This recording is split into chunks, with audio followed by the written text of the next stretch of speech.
안녕하십니까, 이강필 교수입니다. 오늘은 속이 편하면 노후가 편하다. 그래서 고기냐 채소냐, 그것이 문제로에 대해서 말씀드리겠습니다. 사실 고기를 좋아하시는 분이 많고 그렇죠. 그래서 저는 이 고기를 먹더라도 이게 고기하고 채소에 대해서 여러분들이 알고 드시라는 차원에서 제가 공부하고 정리한 것을 이번 편에 말씀을 드리려고 합니다.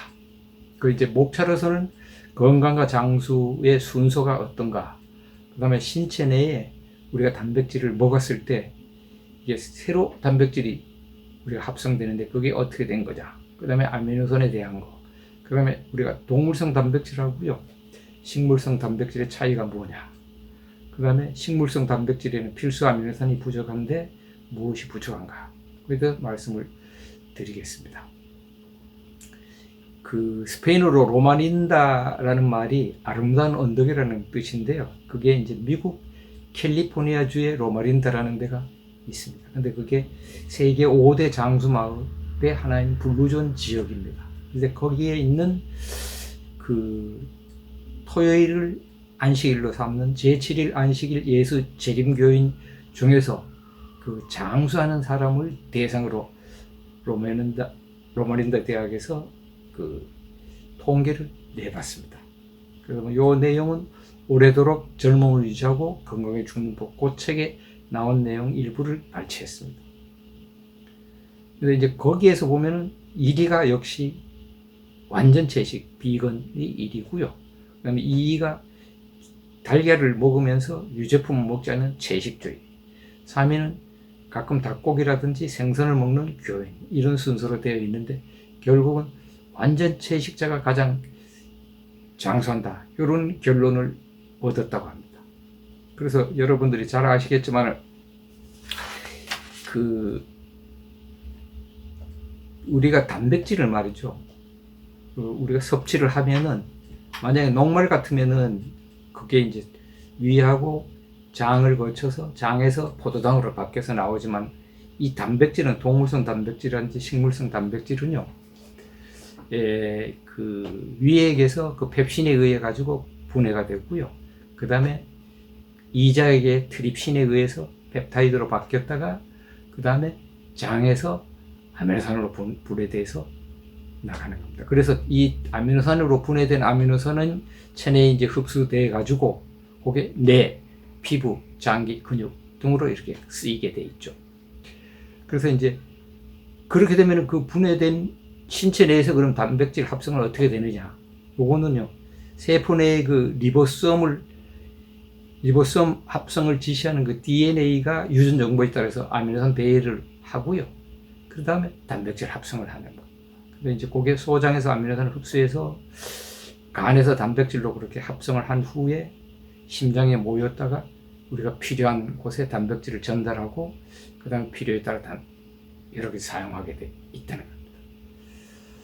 그래서 결국은 우리가 이제 이 단백질이 75% 아미노산은 다른 단백질을 생성하는 데 쓰이고요.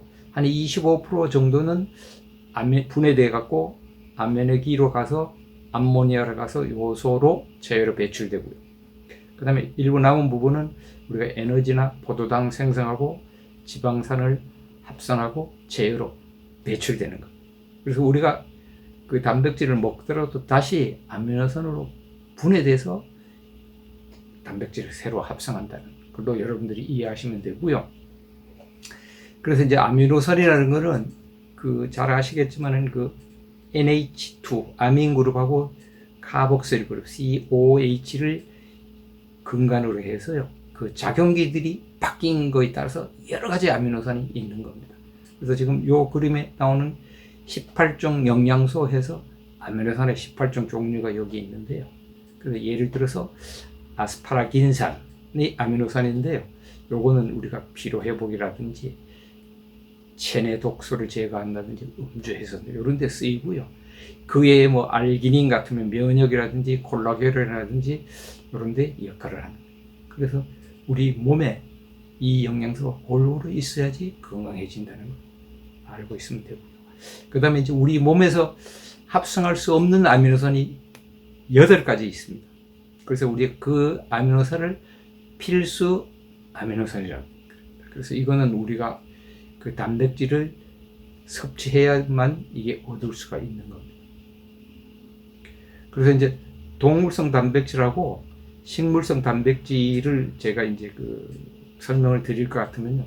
일단 동물성 단백질은 체내 흡수율이 90% 정도 되고요. 그 다음에 식물성은 70% 정도. 동물성 단백질이 흡수율이 높습니다. 그리고 이제 동물성 단백질은 물에서 만들 수 없는 필수 아미노산 8종을 모두 몸에서 만들 수 없는 필수 아미노산을 모두 가지고 있습니다. 그 다음에 비타민 D, 비타민 B2, B12, 그 다음에 DHA 등을 함유하고 있고요. 그 다음에 이제 포화지방하고 콜레스테롤을 높이는 그 대신 주범이 되는데, 식물성 단백질은 이제 노화를 늦추는 항산화 물질인 플라보노이드, 안토네시안 등 포함하고 있고, 그 다음에 칼로리가 또 낮고요. 포화지방과 콜레스테롤이 적습니다. 그리고 식이섬유가 충분해서 소화기관이 약한 사람도 섭취가 가능합니다. 그리고 이제 필수 아미노산이 이게 곡물하고 종류에 따라서 적습니다. 그래서 이제 그 단백질 메뉴 총정리를 보시면 식물성 단백질은 콩, 두부, 시금치, 브로콜리, 아스파라거스 뭐 이런 쪽에 있고요. 동물성 단백질은 닭, 계란, 돼지고기, 소고기, 생선, 우유, 치즈 이런 쪽에 있습니다. 그래서 이제 식물성 단백질의 필수 아미노산이 뭐가 부족한가를 제가 그 탭을 한번 만들어 봤는데, 만약에 콩류를 드시면은요, 메티오닌이라는 아미노산이 부족합니다. 그 다음에 곡류는 리신, 트레오닌이라는 게 부족하고요. 채소는 메티오닌, 옥수수는 트리토판, 리신 이런 게 부족해요. 그래서 제가 혼합식품이라고 써놓은 거는, 만약에 콩류하고 곡류를 같이 드시면은 8가지 아미노산이 필수 아미노산이 전부 갖추게 되는 겁니다. 그래서 예를 들어서 우리가 밥하고 된장을 같이 드시면은 필수 아미노산을 여러분이 다 섭취할 수가 있는 거고요. 그 다음에 이제 뭐 달걀 자체는 필수 아미노산 다 갖고 있기 때문에 여러분들이 계란을 하루에 뭐 하나씩 드신다든지 뭐 이런 식으로 드시면 아미노산은 해결될 것 같습니다. 그래갖고 이제 일본에서 이 동물성 단백질을 섭취한 후에, 옛날에 많이 안 먹는데 그게 1985년부터 말이죠, 2008년까지 그 데이터를 한번 내봤어요. 근데 그러니까 일본에서 알츠하이머 발병률이 1%에서요 7%로 증가했어요. 그러니까 이게 그 혈관을 아마 막지 않겠나 이런 생각이 들고요. 그 다음에 이제 단백질 섭취를 동물성을 식물성으로 바꾸면은요, 만약 가공되지 않는 적색육을 많이 먹다가 식물성으로 바꾸면 사망률이 10% 감소했다는 결과가 있고요. 그 다음에 가공된 적색육을 식물성으로 바꾸면 34%가 사망률이 감소했다, 이렇게 된 결과가 있습니다. 그래서 여하튼 이 동물성 단백질이 좀 건강에는 좀 나쁘지 않나 이런 생각이 들고요. 그 다음에 이제 그 동물성 단백질에 대해서는 제가 다음 장에 문제점에 대해서 자세하게 말씀을 드리겠습니다. 그래서 이제 그럼 단백질을 어느 정도 먹으면 되냐, 우리가 하루에. 근데 보통 자기 체중의 0.37% 단백질을 먹어야 된다는 설도 있고요.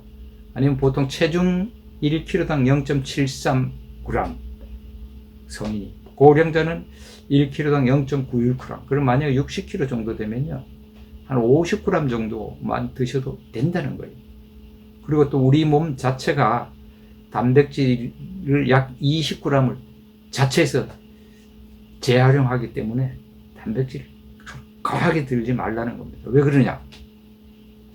그게 단백질을 우리가 예를 들어 자기가 쓰는 지금 얘기한 50g 이상이라든지 단백질을 드시면은요, 여분의 단백질은 우리가 간에서 그 분해해서 그게 예를 들어서 신장으로 보내가지고 소변으로 나가는 겁니다. 그렇게 되면 간에 무리가 가고 신장에 무리가 가요.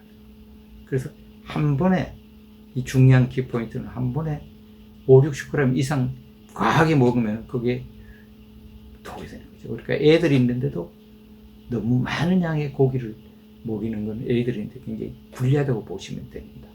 요게 테이블에 나온 거는 우리가 하루에 보통 2000에서 2500kcal 칼로리로 섭취하면 되는 그 식품군에 따른 칼로리의 양이 나오기 때문에 여러분 적정한 양의 칼로리의 음식을 드시면은 몸 유지하는 데는 이상이 없겠습니다. 그래서 이제 마무리로 결국은 이제 장수는 거의 채식주의 하는 사람이 장수를 더한다. 이렇게 되겠습니다. 그 다음에 이제 꼭 제가 다시 한번 주의할 거는 우리가 식물성 단백질을 먹더라도요, 부족 필수 아미노산을 우리가 상호 보완적으로 드시면은 해결할 수 있을 것 같고요. 그 다음에 만약에 고기를 만약에 드신다.